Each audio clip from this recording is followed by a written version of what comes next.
Nous allons lire le chapitre 11 de Psaume. Méditons en le psaume 11. Psaume numéro 11, où il est écrit: C'est en l'Éternel que je cherche un refuge.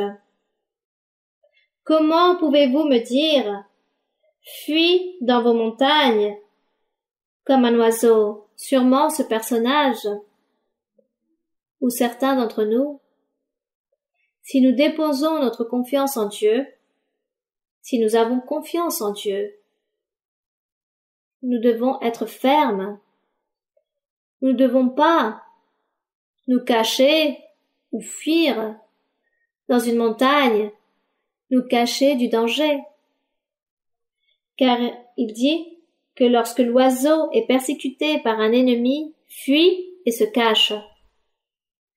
Va se cacher dans les montagnes. Et nous, les croyants, les connaisseurs de la parole du Seigneur, sûrement, il peut se produire de même, mais Dieu dit que cela ne doit pas être ainsi. Si nous déposons notre confiance en Dieu, nous ne devons pas nous cacher ou fuir comme les oiseaux lorsqu'ils se sentent en danger. Car déposer la confiance en Dieu, c'est être ferme et rester dans le même endroit. Comme par exemple dans un autre psaume où il est écrit, le psaume 125 il me semble, ou 124, où il est écrit: Ceux qui confient en l'Éternel sont comparés comme la montagne de Sion, qui ne chancelle point, mais qui s'affermit pour toujours, car cette montagne, les vents peuvent les traverser, les grosses tempêtes, la grêle, l'orage, la neige, bon, tant de choses peuvent arriver à cette montagne, mais la montagne reste immobile, elle ne chancelle point. Donc le Seigneur dit que nous, ses fils, ses croyants, nous devons être comme cette montagne. Nous devons toujours déposer cette confiance, être immobile, ferme, car l'ennemi veut venir contre nous. C'est pourquoi nous disons que l'Éternel est notre refuge.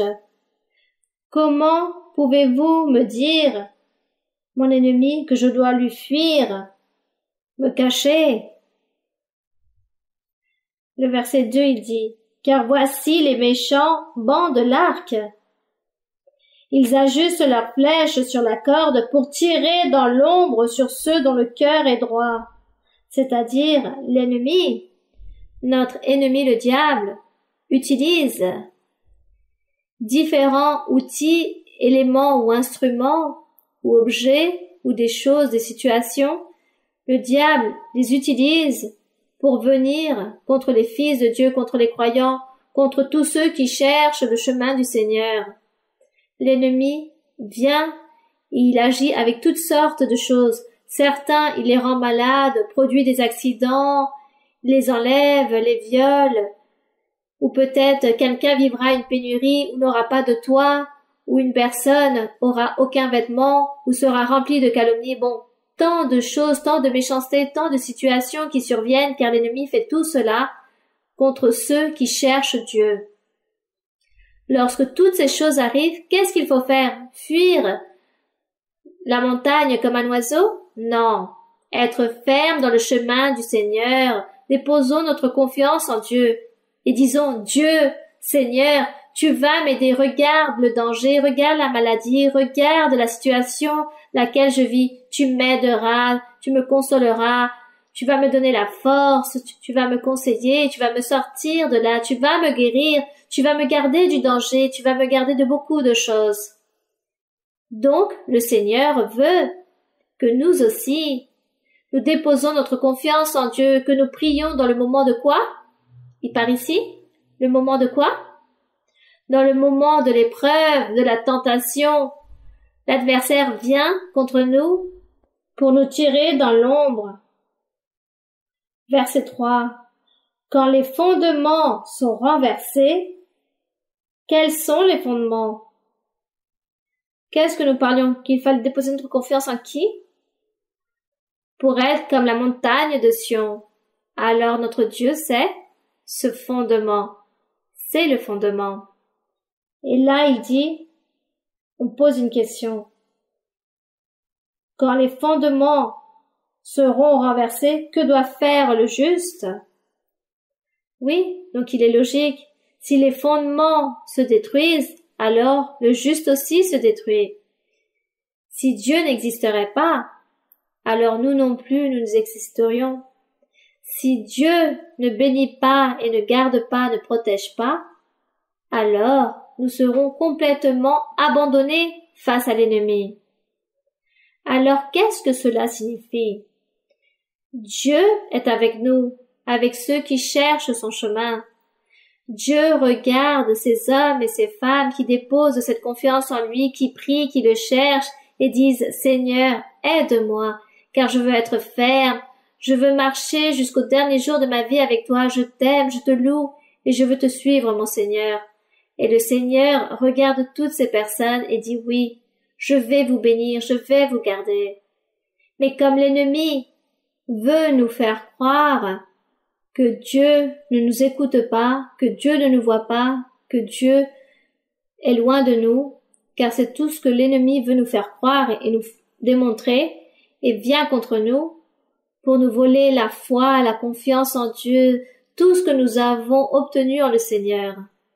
Et c'est pour cela qu'ici le Seigneur nous conseille et nous dit « Non, vous avez cru en un Dieu vivant, puissant, alors continuez à confier et convertissez-vous en cette montagne que rien ne va vous arriver, je vais vous garder. » C'est pourquoi il y a cette question lorsqu'il dit « Si les fondements seront détruits, seront renversés, si Dieu n'existait pas, alors nous non plus, nous n'existerions pas, nous serions seuls, sans aucun Dieu, souffrant toutes les conséquences de toutes les choses, de toutes les situations ou persécutions, des choses que l'ennemi fait contre nous.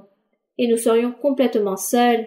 Mais cela n'est pas ainsi. Les fondements ne sont pas renversés, ils ne vont jamais être détruits. Les fondements existent.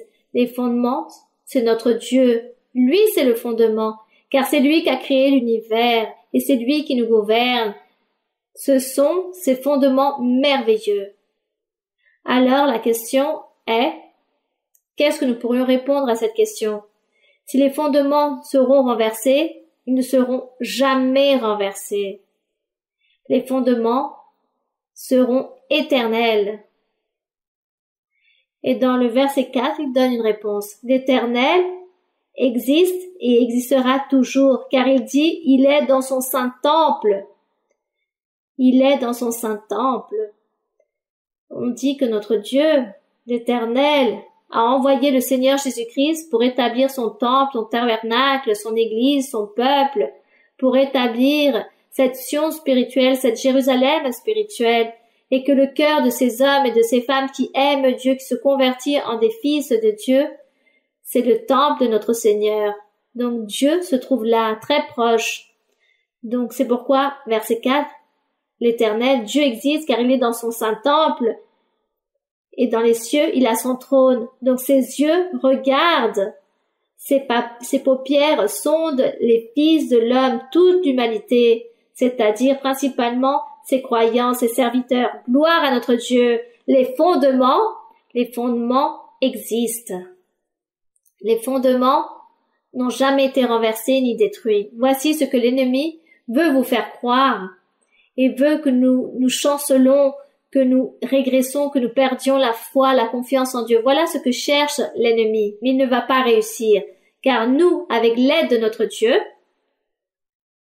lui qui est le fondement, nous allons continuer de l'avant, fermes, affermis dans le chemin du Seigneur. Verset 5. L'Éternel sonde le juste, oui. Il le met à l'épreuve. Il permet que ce juste soit mis à l'épreuve d'une manière ou d'une autre. Dieu le permet. Car lorsque le juste est mis à l'épreuve, ensuite viendra une grande bénédiction, car cette personne va surpasser absolument tout, car elle va être ferme, continuera de l'avant, et lorsque le tourbillon passera, les dangers, lorsque tout passera, on dit que Dieu commence à bénir cette personne, ce juste ou cette personne qui est juste.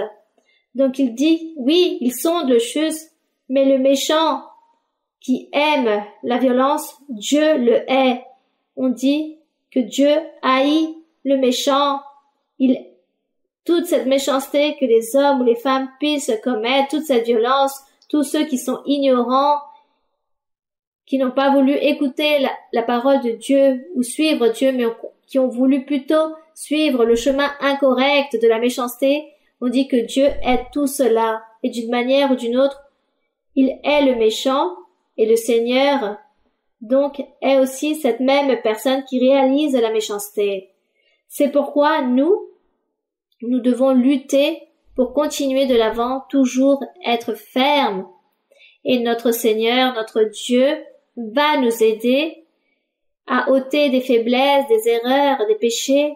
Il va nous aider à vivre une vie sainte, droite, pour marcher dans la justice, pour le plaire. Il nous aidera. Car notre cœur doit être très sincère envers lui. C'est cela. C'est pourquoi il dit, le verset 6, « Il fait pleuvoir sur les méchants des charbons, et cela est très triste, du feu et du soufre, un vent brûlant, c'est le calice qu'ils ont en partage, à cause de leur rébellion, de leur obstination, à cause de leur méchanceté. » Et c'est très triste. Que le Seigneur nous garde, qu'il nous protège de toutes ces choses. Et le verset 7, « Car l'Éternel est juste, il aime la justice. » Les hommes droits, que se passe-t-il? Ils contempleront sa face, la face du Seigneur. Et ce n'est pas juste de manière littéraire, avec ses yeux de chair, avec notre matière, nous allons voir le Seigneur. Non. Nous allons voir ses merveilles, ses miracles, ses prodiges. Nous voyons ce que Dieu fait à beaucoup de personnes, tout ce que Dieu montre, les visions, les songes, la prophétie, les promesses. Que les personnes sont malades et le Seigneur les guérit, leur donne une nouvelle opportunité de vie. Comme ce soir aussi, le Seigneur parlait de quelqu'un qu'il allait lui donner une nouvelle opportunité de vie. Donc, c'est cela, mes frères et sœurs. Béni soit le Seigneur. Béni soit le Seigneur. Que la vie se trouve entre les mains de Dieu. La mort aussi se trouve entre les mains de Dieu. La bénédiction, tout se trouve dans la main de Dieu. Mais si nous sommes de bons fils, nous allons recevoir tous les bienfaits, les meilleures choses. Alors j'espère de tout cœur que le Seigneur vous donne les meilleures choses, que Dieu vous bénisse. Et que vous puissiez triompher énormément dans votre vie spirituelle.